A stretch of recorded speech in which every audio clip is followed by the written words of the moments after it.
દરેક ગોર આપણી ભેગા હોય. હવે અમારા ગોર હોય, તમારા હોય, 35 દી આપણી આ રહેશે.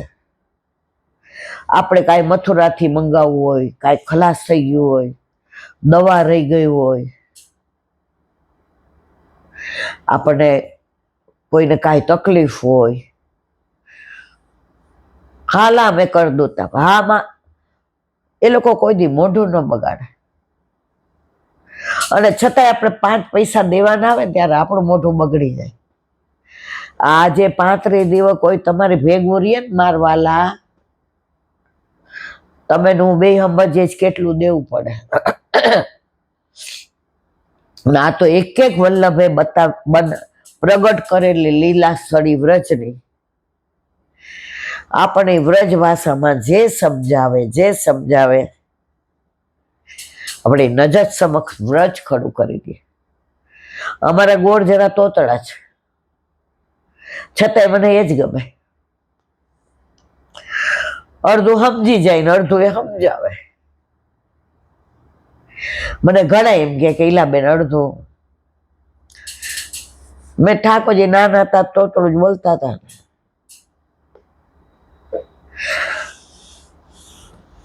આજે આપણે છે ને જે ભાવ કરવાના હોય ને એ વ્રજ સિવાય કરવાના હોય. નાના તો આમ, નાના તો આટલા જ આપે, પણ ભાવ કરવાનો હોય ને મનનો એ વ્રજમાં કરવાનો. આજનો લાવો લીજીએ રે, કાલ કોણે દીઠી છે. બિચારા ઘણાય મને ફોન કરે, મારે તમને થોડા ક્વેશ્ચન પૂછવા છે. હું કહું હા બોલો. એ કે લીલી પરિક્રમા, મેં કીધું બેન એક એક ને સમજાવો બેસું તો આપણે તો આટલા બધા, અને બધા એક્સપેક્ટેશન રાખે કે ઈલાબેન કેમ અમે કરીએ. હું બહુ રાજી થાઉં છું, મને ખબર છે મારી લાયકાત નથી, પરંતુ હું એક એક ને તો જીભ ચોટી જાય જવાબ દઉં તો. એટલે અહીંયાથી વારંવાર કહું છું. ઘણા એમ કે કેવી રીતે કરવાનું? જો તમે પૂના રહેતા હો કે બોમ્બે રહેતા હો, બેંગ્લોર રહેતા હો કે કલકત્તા, બધાએ મથુરા પહોંચી જવાનું. 12મી એ નિયમ લેવાનો છે, 12 ઓક્ટોબર, એટલે કે બીજું નોરતું. અમે એકાદ દિવસ વહેલા જશું. ત્યાં મથુરામાં તમારે તમારા ગોરને કહેવાનું તમને હોટેલ ગમે તો ત્યાં, ને ધર્મશાળા, મને ધર્મશાળા ગમે જ્યાંથી વિશ્રામ ઘાટ નજીક થાય. શોભાયાત્રા નીકળે, શોભાયાત્રામાં જવાય. ત્યાં નિયમ લેવાનો 12મીએ, પછી અંતર્ગૃહી મથુરાની પરિક્રમા, પછી આપણા જ ગોર, આપણો બધો સામાન જ્યાં આપણા પાલ પડ્યા હોય, આપણા ગોળને ખબર હોય પાલ ક્યાં પડ્યા, ત્યાં મુકાવડાવે. પાલમાં પલંગ એ હોય ને, પંખા હોય ને, ટેબલ એ હોય ને, લાઈટ એ હોય ને, ગાદલા હોય ને, ઓશિકા હોય ને, પાથરવાનું હોય, ડોલે હોય, ડબલો બધું હોય. પાલ એટલે પેલા મિલિટરીમાં હોય એવા ટેન્ટ. શરૂઆતમાં અઠવાડિયું બધાને એમ થશે અર, પણ એકવાર એ પાલમાં જે મજા આવશે ને, આનંદ, પછી 35 દી પછી બહાર કાઢવા ભારે પડે. કારણ કે પાલમાં ગોપાલ હારે જે આનંદ આવે ને એ 3 સ્ટારમાં ના આવે. અમારો પોતાનો અનુભવ છે. 2008માં અમે ગયા ને ત્યારે 1997માં ખાલી પાટલા રાખ્યા હતા, તમે નહોતા. નીચે પાટલા હોઈ જવાનું, અંદર કાંઈ નહીં. પાથરવાનું અમારું, અને એક માટલું, બધાને ગ્લાસ જુદા જુદા. તો બીજે દી મને એક બેન કે એટલે બેન તમારા પાટલા નીચા છે તો સાપ બહુ નીકળે. અને દુનિયામાં સૌથી વધુ મને બીક લાગતી હોય તો સાપ નહીં. આખી રાત નો શું, જરા કોઈ પડખું ફરક નથી, હાફ અડવાડ્યો પણ હવે તો જો બધાને પલંગ, બધી વ્યવસ્થા, એટલે જે આવો ને બધાને અહીંથી કહું છું, કપડા, પછી જો ત્યાં દિવાળીની બધું હશે એટલે મસ્ત ભારે કપડા, ઠાકોરજીને દિવાળીના, ધનતેરસના ને બારસના ને ભાઈ બીજના ને એ વસ્ત્ર ને આભૂષણ. દેહકુંડ જાઓ તો ત્યાં સોનાનું દાન, ચીરઘાટ જાઓ તો વસ્ત્રનું દાન, લોહકુંડ જાઓ તો કાંસાની વાડકીમાં તેલનું દાન. જેણે યાત્રા કરી હોય ને મારા વાલા લીલી પરિક્રમા, એ તમે ભોજન થાળી જાઓ તો પાછા વાડકી ને થાળી ને એનું દાન. પણ આ બધામાં યથા દેહે તથા દેવે, આણે આમ કર્યું એટલે મારે કરવું એવું ક્યાંય લખ્યું નથી. યમુનાજીનો શ્રૃંગાર પહેલી વાર આવતા હોય, પહેલી વાર આવતા હોય ધોતી અપરણા, સૂકો મેવો, જેને અનુકૂળ હોય. જરાય મૂંઝાયા વિના આવજો. તમારે ઓચિંતાનું મન થયું કે મારે અહીંયા આમ કરવું, તમે જ્યાં ઉતરા હો ત્યાંથી મથુરા કલાકથી વધુ દૂર ના હોય, એક્સેપ્ટ અનલેસ કામન એ વધુ ના થાય. તમારા ગોળ તમને તરત લાવી દે. પરિક્રમામાં જરાય ચિંતા ના કરતા, બધી જ વ્યવસ્થા થઈ જાય છે. આપણી દવા ને કપડા ને વ્યવસ્થા. અને એક ખાસ કહી દઉં બધાને, ઓલી સુટકેસ ન લાવતા મારા વાલા, પતરાના ટ્રંક લાવજો. પતરાના ટ્રંક લાવજો, એ ઘા કરે. કારણ કે ટ્રકમાં તો બધા, આપણી ઓલી બેગ તો એક દીમાં તૂટી જાય. અને સામગ્રી માટે આવો મોટો ડબ્બો પતરાનો હોય કે સ્ટીલનો જે હોય, ઠાકોરજીની સામગ્રી ગોઠવીને રાખવાની, એ લઈ જાય. ભલે ને ઘા કરે, જે જઈવા હોય ને થોડું પૂછવાનું. આજે મારે અહીંથી એટલે કેવું પડ્યું, બહુ ફોન આવે છે. હજી ઘણા આવું છે કે હવે મેં તો જો 12 તારીખ સુધી છેલ્લી ટિકિટ કઢાવવાની રહેશે. આ 12 ઓગસ્ટ, સપ્ટેમ્બર ને ઓક્ટોબર, 11 મે મોડા મોડી કઢાવવી પડે, 12મીએ ત્યાં પહોંચવાનું. તો પછી એવું ન થાય કે અમે રહી ગયા. લાગી ગયો, લાગી ગયો, લાગી ગયો રે વલ્લભ તારો રંગ, લાગી ગયો રે. વલ્લભનો રંગ લાગ્યો છે, બધા આવવાના છે. તો બસ આજ મારે કેવું છે, ઘણા બધા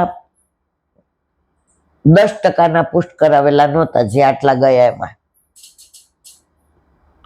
એ લોકો ડરે છે, એ લોકોને બીજો કોઈ પ્રોબ્લેમ નથી. અને ઘણાને એવું લાગે છે અમારી સ્વતંત્રતા છીનવાઈ જાય. સ્વતંત્રતા વધી જશે. તમે ક્યાંય પણ જાઓ ને તો પ્રભુ સાથે હોય ને, તમારી વ્યવસ્થા તમારે કરવી જ ન પડે, એ જ કરી દે. મારી માં નામ નહીં ફાવે,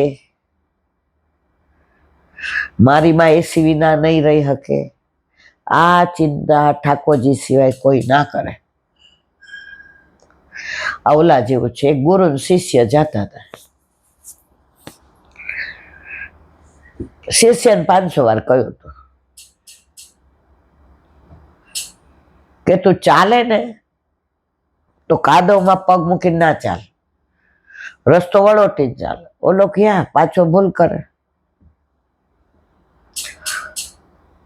વળી થોડા દી પછી પાછા ચાલે. આ પાછું તે પગમાં પહેર્યું ન હોય એટલે પાછો કાદવમાં પગ, ઓલો પાછો હાલે. હવે થોડા આવેલા એટલે ગુરુએ કહ્યું કે જો આ છોડવો છે ને કાઢી રાખ. એ હજી હમણાં વાવ્યો છે આમાં કેવા સરસ ગુલાબ થયા છે.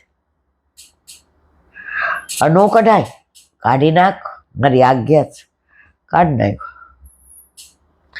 થોડે આગળ ગયા તો જામફળનું ઝાડ હતું. એ કે આ કાઢ નાખ. મહારાજ ઓલો તો છોડ હતો તો નીકળો, ઝાડ થયો એ નીકળે? તો આ તારી ટેવ ઝાડ થઈ જશે ને પછી નહીં જાય. આ છોડ છે એ કાઢ.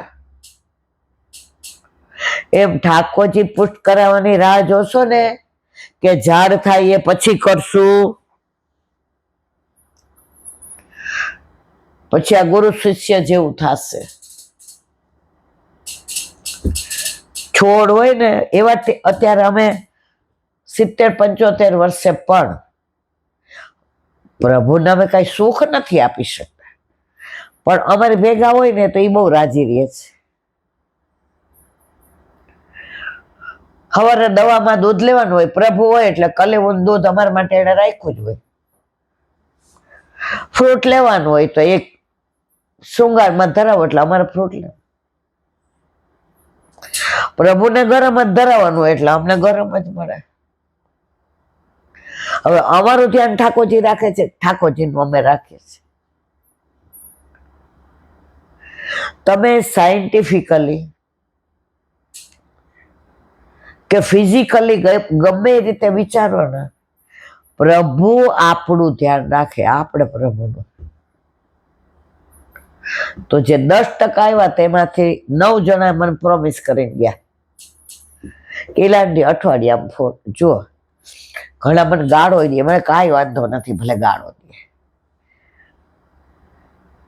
પણ એના ઘરે ઠાકોરજી આવશે ને આનંદ કરશે ત્યારે એની ગાળ મને ઘણા, અમે નાના હતા ને તો ઘણી વાર મારી બા બહુ ખીજાતી. એટલે હું મારા કાકાને કહું, મારી બાને કહી દેજો મને આવી રીતના ના જ કહી. ત્યારે મારા કાકા સરસ કહેતા, બેટા માની ગાળ ને ઘીની નાળ, માની ગાળ અને ઘીની નાળ. તો આવા ભગવદીઓ ગાળો દે કે એલા બેન તો આવા છે, જેને હોય ને ઠાકોરજી જ પુષ્ટ કરાવવાનું કે છે. ભાગવત પૈસા દઈને વંચાય નહીં, ભાગવત પૈસા દઈને સંભળાય નહીં ને ભલે કે. મને મારા કાકા કીધી કહેવત યાદ આવે, મારા ભગવદીઓની ગાળ અને ઘીની નાળ. આમાંથી ઘણા એવા જેને મને આટલી દીધી હોય ને એ ઠાકોરજી પુષ્ટ કરાવીને આવીને એ રડે, એલા બેન અમે ઓલા વૈષ્ણવ મોટે તમને શું ગાળો દીધી. મેં તો ફલિત થઈ ગઈ ને મારી ગાળો.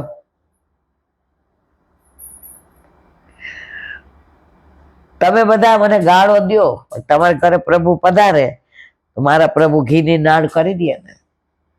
તમારા ઘણા દોષ થતા હશે, ગાળો દો તો મારા દોસ્ત નિવૃત્ત થાય.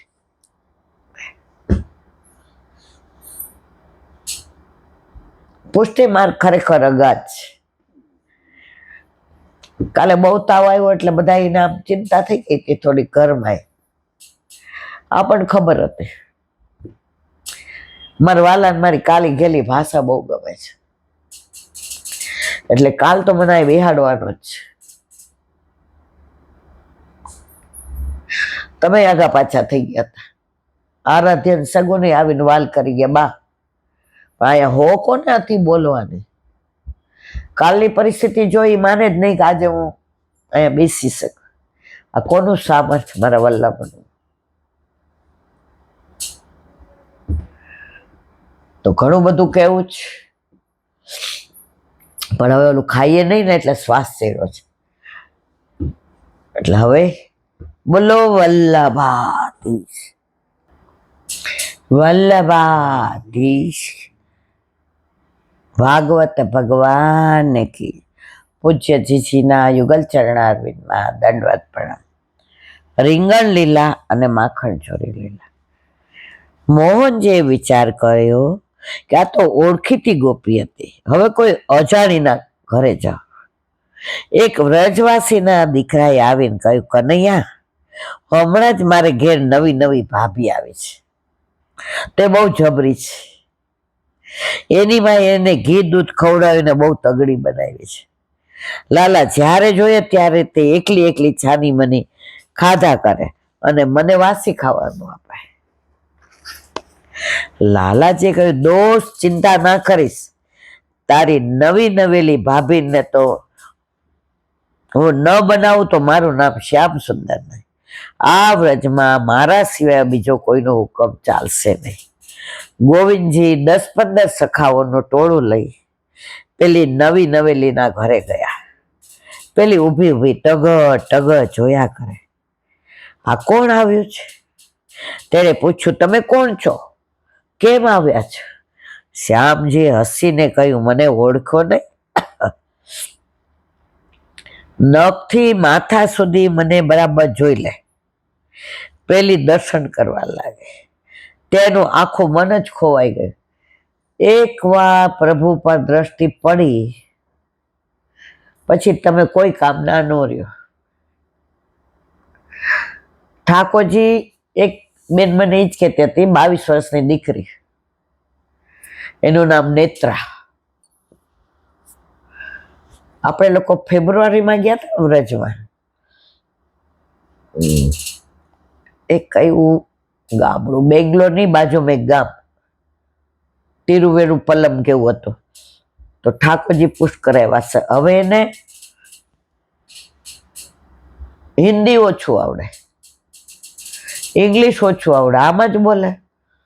પછી મારી પાસે આવી, મને કે આવી રીતે આ ભાંગી તૂટી ઇંગ્લિશમાં કે ઠાકોરજી પુશ કરાવ્યા ઈલાંટી. તો મેં કીધું, તને ભાષા તો ગુજરાતી આવડતી નથી, તો તું કેમ ખોટું બોલસ કે હું તમારો સત્સંગ સાંભળું? જો હું કેવી. તો એને જવાબ સરસ આપ્યો. એ કે મને થોડું હિન્દી આવડે, તો આ તમે બોલો ને કાઠિયાવાડી, અડધાનો અર્થ મને ખબર ના પડે. પછી સાંભળતી હોઉં ને તો ત્યાં સ્ટોપ કરતો અને મારી રીતે વાક્ય ગોઠવું અને પછી હસી જાઉં કે કાનુડો આવો, કાનુડો આવો. અને મેં પુષ્ટ કરાવ્યા. હવે મારે ઈલાંટી તમને એ વાત કરવી છે. મેં હા બોલ બેટા. નેત્રા, હા નેત્રા જ હતું. મેં તું બોલ. એ કે પુષ્ટ નહોતા કરાવ્યા ને ત્યારે મને આ મૂર્તિ જ લાગે એમ થાય. પુષ્ટ કરાવ્યા ને પછી તો એ કે અમારી સામે હશે. પછી 4 દી હું ટાઈમમાં હોઉં એટલે પછી મારે થાય નહીં ને. તો મારા મધરને એ કે કલકત્તાના મા કાળી કે શું કાળકા માતા કે જે, એના ઉપર બહુ શ્રદ્ધા. હવે અમે વૈષ્ણવ એટલે નાનપણથી બધા ગળામાં કંઠી તો ખરી જ. એટલે મારા મધર એ કે 1-1.5 વર્ષ થાય ને એટલે ત્યાં કલકત્તામાં કયા દેવી છે એ કાળકામાં બધા ગયા હતા. આપણે તો કોઈ ગયા જ નથી.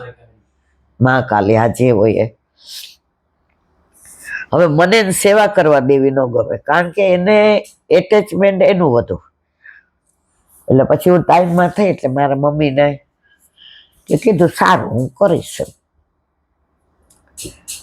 હવે મારે એ કે આંટી નક્કી હતું કે મારી કેરિયર પૂરી થાય ને પછી જ મારે મેરેજ કરવા.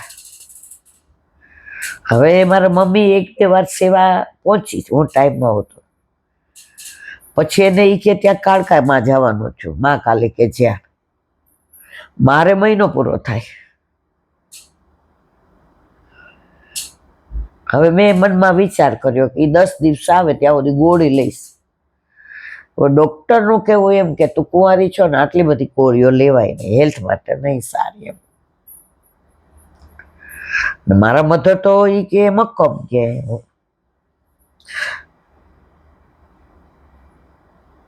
હવે મારા ભાઈને જેની સાથે લવ હતો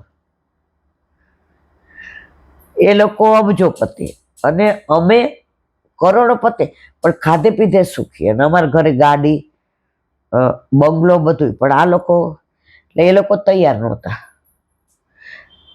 એટલે પછી ઘરે આવી એટલે મારા મમ્મીને ગમે નહીં એટલે બીજી રૂમમાં વહી ગઈ. એટલે મારી યારે મને ખબર એમને બેયને પ્રેમ છે. એટલે મેં કીધું આવી રીતે મમ્મી જાય છે તો એ કે હું કરીશ. એટલે મારા ભાઈ ને 2 જણા કે એ કરશે. મમ્મી તો ગયા. એ કે જો ઘરમાં હતી તો મારા મમ્મીનો અધિકાર નહોતો. હવે એ કે આંટી આગળ વાત સાંભળો. હવે 3 દિવસ એને મારે મહિનોનો ચોથે દિવસે તો તમારે ઠાકોરજી તો એ કે નથી હવે હેવાયા થઈ ગયા. ચોથે દિવસે આવીને તો એ સ્નાન એની પાસે કરાવવા ગયા. મેં તો એવું કેવું કર્યું. એ કે ઊભી થવા ગઈ તો હું ચણિયા ચોળી પહેરીને, સાડી નથી પહેરતી કારણ કે હજી મને આવડતી નથી, તો ગોપી ડ્રેસ પહેરીને તો પગમાં આવ્યો ને તો આમ પડી, એટલે અંગૂઠામાં સેજવાઈ ગયું. એટલે એ કહેવા જ આવી હતી, તું કહેતી હો તો આવું. એને ગાડી ડ્રાઈવર બરાબર, એને સ્નાન. મેં પછી હું ખીજાણી, 4 દીમાં હેવાયો થઈ ગયો આમ તેમ. એના લીધે મારા ભાઈએ બ્રહ્મ સંબંધ લીધો. પછી જે થયું એ મમ્મી આવી એટલે એને શું અનુભવ થયો અમને કાંઈ ખબર નથી. પણ આવીને કહે કે હવે મને એમ લાગે છે કે મારી ઉંમર પ્રમાણે હવે હું દોડા દોડી નહીં કરું, ઘરે આપણે ઠાકોરજીની સેવા જ કરીએ. આજની તારીખમાં મમ્મી બોલી નથી. એને શું થયું એ જે થયું એ કે તારે 4 દીનું હોય ને એટલે હવે હું. એ કે ના તને. પછી કે કોણે કર્યું? પછી મેં એને વાત કરી. એ કે હવે આવી ડાય છે ને આટલું બધું કૃષ્ણમાં માને છે આપણે વૈષ્ણવને. પણ એ કે મને બી કે લાગે છે નેત્રા કે આટલા બધા પૈસા વાળી આવે અને ભાઈને લઈને વહી જાય તો. એ કે આપણા ઠાકોરજી એને જવા દે ખરા? મારા ભાઈના લગ્ન કર્યા, અત્યારે ઠાકોરજી માટે અમે 2 ઝઘડીએ છીએ કે તું મારી સ્વતંત્ર છો ને હું કહું તું. તો ઠાકોરજી ક્યારે કોની સેવા લઈને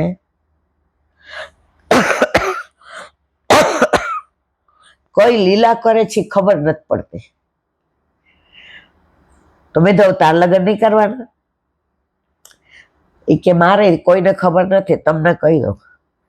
મારે જેની હારે કરવાના છે એ 1.5 વર્ષ મારા નાનો છે અને એને 1 વર્ષ ભણવાનું બાકી છે. મેં ભણી લીધું છે. હવે એ કેરિયરો રેટ. એ કે મારે અમેરિકા જાવ. તો મેં કીધું ના, તો મારો મેળ નહીં પડે. 6 મહિનાથી ઠાકોરજીએ શું લીલા કરી કે આપણે અહીંયા જ કેરિયર બનાવી છે. મેં તું લખી દે, જેને અમેરિકાનું બહુ હોય ને એને બહુ તકલીફ પડે. એ કે મેં તારા હૈયામ લખી દીધું.